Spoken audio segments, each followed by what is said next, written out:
Enraged parents packed a school board meeting in Lawndale tonight where the board and the superintendent are under fire. At issue is the superintendent's large compensation package that totaled more than $600,000 last year in a district that has only 3 high schools. KCAL 9 political reporter Bryan joins us from Lawndale now with more on the meeting and details of an offer from the superintendent. Dave.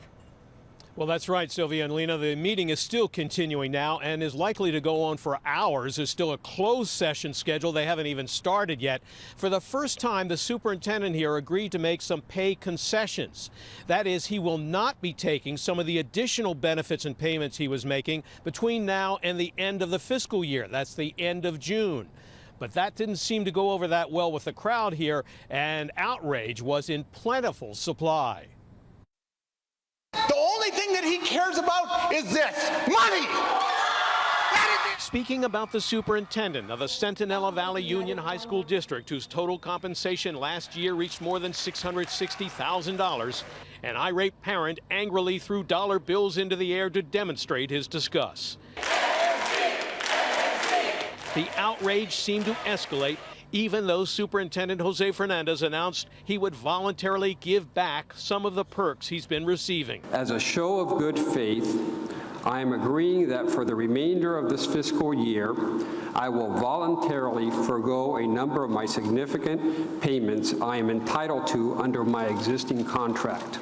Fernandez announced he will not receive additional pay for work beyond 215 days a year, which was worth about $50,000 to him in 2013. And he won't receive a 9% annual longevity pay raise, which was worth about $26,000 last year, and a management incentive payment and postgraduate bonus, which were worth about $14,000 last year, and a car allowance worth about $7,200 in 2013, and a phone allowance of $2,400 last year.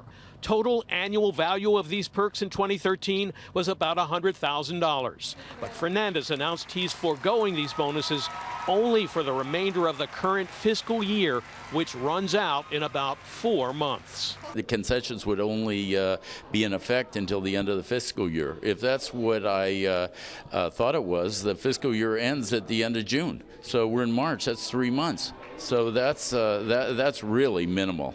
Back at the meeting, when a school board member seemed to be blaming the parents of district students for not paying attention, the crowd exploded in boos. I'm thinking,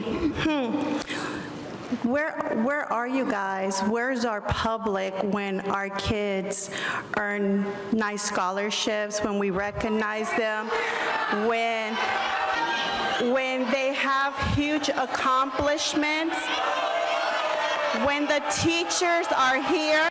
Before the meeting, we waited outside the school district headquarters to get a comment from Superintendent Fernandez. But apparently protecting him from reporters is a top priority for security. How you doing, sir? Good, how are you? I have to leave, but we're going to have to call the sheriffs. Well, I think you need to call him. This is a public building and we're in a public space. But this C6 to B1, he's not complying DOA, so once he calls the sheriffs. Well, I don't win a lot of these arguments, but this one I did win. We were allowed to stay on the public sidewalk where we were. However, the superintendent decided to leave through the rear door and drove to the meeting in the car of another school district employee.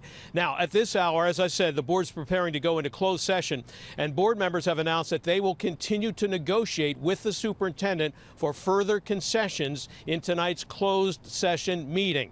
There won't be any announcement or any final agreement, however, until April. That's the next school board meeting at the earliest. We're live in Lawndale.